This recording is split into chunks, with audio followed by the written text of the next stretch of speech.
السلام علیکم ورحمۃ اللہ وبرکاتہ۔ آج دو تین سوالات ہیں، آپ لوگوں سے انہیں کو ڈسکس کرنا ہے۔ پہلا سوال یہ ہے کہ حدیث کے اندر لا یطلع کا جو الفاظ ہے اس کا ترجمہ کیا جاتا ہے کہ اللہ تعالیٰ آج کی جو رات آئے گی 15ویں شب کی رات، اس رات بندوں سے قریب آ جاتے ہیں۔ اس کا کیا مطلب ہے؟ یعنی کہ قریب آنا جانا دور ہونا، یہ تو ایک کہہ لیجئے کہ جو باڈی یا جسم ہوتی ہے فزیکلی، اس کی خاصیت ہے۔ اللہ تعالیٰ تو جسم سے ماورا ہے، لیس کمثلہ شیء کہا گیا ہے، تو پھر یہ کیا مطلب ہے؟ چلیے اچھا ہے۔ دوسرا سوال یہ آیا ہے کہ مشاہن کا جو لفظ آیا ہے، یہ کینہ پرور یا اردو میں جو ترجمہ کرتے ہیں بغض رکھنے والے، ان کی آج کی رات بخشش نہیں ہوتی، مغفرت نہیں ہوتی، تو یہ لفظ آخر کیا بتاتا ہے؟ بغض اور کینہ کی کیا حقیقت ہے؟ یہ تو معاشرے میں ہر کسی کو کچھ نہ کچھ، کسی سے کچھ تکلیف ہوتی ہے، کیا بھلا کیا برا، تو کیا وہ سب اس میں آ جائیں گے؟ حتیٰ کہ بھائی بھائی میں دوری ہوتی ہے۔ چلیے اچھا۔ اور تیسرا سوال ہے کہ آج کی رات کیا کیا منکرات و بدعات رواج پا گئی ہیں، وہ کیا ہے اور اس سے ہمیں کیسے بچنا چاہیے؟ چلیے ایک ایک کو دیکھ لیتے ہیں۔ سب سے پہلے لیطلع کے جو الفاظ آئے ہیں نا، اس کا اصل روٹ اور مادہ ہے طلوع، طا لام عین۔ اس کے معنی آتے ہیں نمودار ہونا، ظاہر ہونا۔ سورج جیسے کہ نمودار ہوتا ہے، وہ اپنی جگہ پہ ہوتا ہے مشرق میں، لیکن اس کی روشنی، اس کی کرنیں ہر جگہ پھیل رہی ہوتی ہے۔ اللہ تبارک و تعالیٰ کے حوالے سے یاد رکھیں کہ واقعتاً وہ نراکار ہے، کوئی آکار نہیں، کوئی باڈی نہیں ہے، کوئی جسم نہیں ہے، اور آنا جانا یقینی بات ہے، ان کی شایان شان نہیں ہے۔ یہاں پہ مطلب اصل یہ ہوتا ہے کہ اللہ تعالیٰ آج کی رات خصوصی رحمت یا خصوصی رحمت والی نظر فرماتے ہیں، توجہ دیتے ہیں، یہ مراد ہے اس کی، نہ یہ کہ اللہ تعالیٰ چل کر کے ہمارے قریب آتے ہیں اور پھر آج کے علاوہ جو دیگر راتیں ہوتی اس میں دور ہو جاتے، نہیں، بلکہ اللہ تعالیٰ اپنے بندے پہ خصوصی رحمت فرماتے ہیں۔ آج کی رات کی کچھ ایسی خاصیت ہے وہ بتائی گئی ہے۔ تو میں سمجھتا ہوں کہ یہ لفظ آپ اگر اردو میں کہیں پہ ترجمہ قریب آتے ہیں، آپ نے دیکھا ہوگا، تو اس ترجمے کو اس انداز سے سمجھیں کہ مطلب ہے کہ اللہ تعالیٰ اپنی نظر رحمت فرماتے ہیں، خصوصی توجہ فرماتے ہیں، اللہ کی رحمت ہمارے طرف متوجہ ہوتی ہے، اور ہم اس کے لیے اپنے آپ کو پریپیئر کرتے ہیں، تیار کرتے ہیں کہ بھائی اس رحمت سے اپنے آپ کو ہم سرفراز کر لیں، ٹھیک ہے نا۔ رہا یہ کہ مشاہن کا جو لفظ ہے، یہ آپ اچھی طریقے سے یہ سمجھ لیں کہ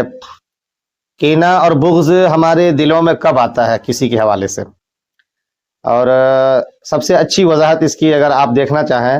تو امام غزالی نے کیمیائے سعادت نامی جو ان کی کتاب ہے، اس میں بڑی اچھی توضیح پیش کی ہے انہوں نے، وہاں پہ جا کے آپ دیکھ لیں۔ خلاصہ اس کا یہ ہے کہ جب کبھی بھی آپ کو کسی سے نزاع ہو، جھگڑا ہو، بحث ہو، اور آپ انتقام نہیں لے پاتے، اور اس حوالے سے پھر آپ کے دل میں گانٹھ سی بیٹھ جاتی ہے، نفرت سی آ جاتی ہے آپ کے دل میں، اور پھر جس شخص کے حوالے سے یہ بات آتی ہے اس کے تئیں کئی ساری خرابیاں دل و دماغ میں پیدا ہونے لگتی ہیں۔ مثلا آپ اس سے دوری بنا لیتے ہیں، آمنے سامنے ہونے پر چہرہ پھیر لیتے ہیں، رخ پھیر لیتے ہیں، سلام کلام ترک کر دیتے ہیں، اس کے بعد کبھی وہ آپ کو بلائے تو نہیں جاتے ہیں، اسی طرح سے کوئی موقع آپ اس کو ذلیل کرنے کا نہیں چھوڑتے ہیں، پیٹھ پیچھے غیبت میں مبتلا ہوتے ہیں، اس کی برائیاں کرتے ہیں، تمسخر یا مذاق اڑانے کا کوئی موقع مل جائے تو ہاتھ سے نہیں جانے دیتے ہیں، ذلیل کرتے ہیں، اس کا مذاق اڑاتے ہیں۔ تو یہ کسی کو حقیر جانا، قطع کلام کر لینا، سلام دعا سے دور رکھنا، اپنے آپ کو اس سے بالکل دور بنائے رکھنا، غیبت کرنا، چغلی کرنا، مذاق اڑانا، یہ ساری خرابیاں آتی ہیں اسی دشمنی کی وجہ سے، جو آپ غصے کے بعد اس سے انتقام نہ لے پاتے ہیں، دل میں گانٹھ بٹھا لیتے ہیں، اور اس کے بعد یہ سارا کچھ ہوتا چلا جاتا ہے۔ یہ تو ایسا انسان جو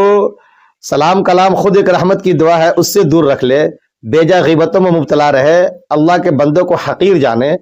تو وہ تو ایسے ہی اللہ تعالیٰ کی رحمت سے، ان کی نظر عنایت سے اپنے آپ کو دور کر لیتا ہے۔ تو حدیث میں بالکل صحیح ہے کہ آج کے وقت میں جو مشاہن ہوتا ہے، جس کے سینے میں اور دل میں کینہ ہو، بغض ہو، وہ اللہ تعالیٰ کی رحمت سے دور ہوتا ہے، اللہ تعالیٰ کی رحمت اس پہ متوجہ نہیں ہوتی، اس کی مغفرت یا بخشش کا سامان اس رات نہیں ہوتا۔ یہ اس حوالے سے ہے۔ تو اس سے بچنے کا سب سے آسان طریقہ یہ ہے کہ کوشش کریں کہ ہمارے درمیان کسی قسم کا نزاع ہی نہ آئے،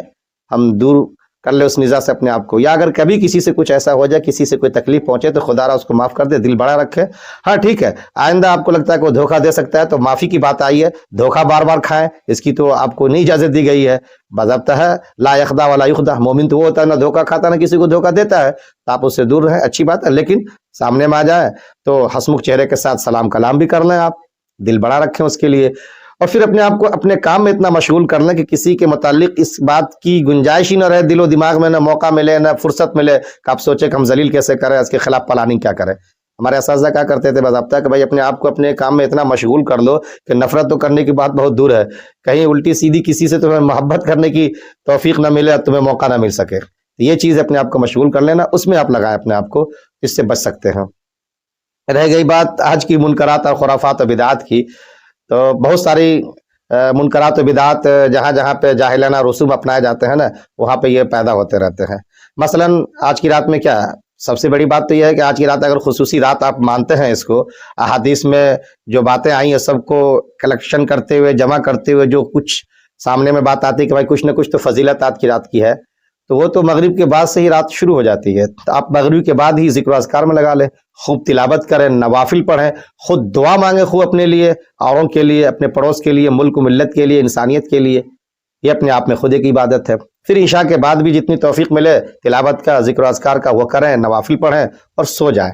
تاکہ صبح کے وقت میں پھر تھوڑی دیر پہلے اٹھ جائے، تہجد آپ کو مل جائے، فجر کی نماز یہ بشاست کے ساتھ پڑھ سکے، بس ہو گیا، اتنا کافی۔ اس سے ہٹ کے جو کچھ کرتے ہیں، خواہ آپ چراغاں کریں مسجدوں میں یا گھروں میں یا قبرستان میں، سڑکوں پہ اکٹھے ہوں، چوک چوراہے پہ چائے کا نظم کریں، گاڑیاں نکالیں، ریس لگائیں، اور پتہ نہیں کیا کیا خرافات جو کچھ کرتے ہیں، وہ سارا سر اسلام کے، آپ کے دین کے اور آپ کے قانون تک کے خلاف ہے۔ یہ اپنے آپ کو خودکشی میں ڈالنا، گاڑیاں ریس لگا کر کے یا بجلی بیجا خرچ کر کے اسراف میں جا رہے ہیں آپ۔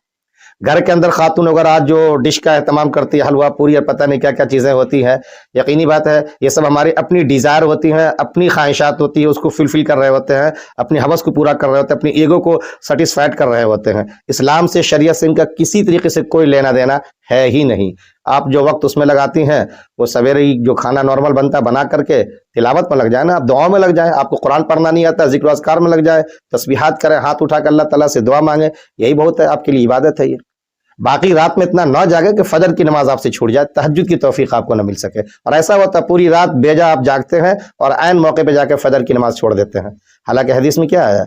کہ جس نے عشاء کی نماز جماعت سے پڑھ لی اور فجر کی نماز جماعت سے پڑھ لی، پوری رات اس کی عبادت میں لکھی جاتی ہے۔ ہم ایسے موقع کو گنوا دیتے ہیں، تو یہ نہیں ہونا چاہیے۔ اللہ تعالیٰ سے ہم سب آج کی رات بہرحال اچھے طریقے سے اپنے آپ کو قریب کریں، اللہ کی رحمت کو اپنے لیے نعمت سمجھیں، ذکر و اذکار کریں، تلاوت کریں، نوافل میں خود کو رکھیں اور دعا کریں۔ ہمارے لیے بھی دعا کریں، آپ اس فتویٰ سینٹر کے لیے بھی دعا کرتے رہے، اس کے بہت سے عزائم میں مشن ہے، اللہ تعالیٰ ان کی تکمیل کا سامان پیدا کرے، آمین، اور ان باتوں کا عام بھی کر دیں آپ۔ شکریہ، جزاک اللہ۔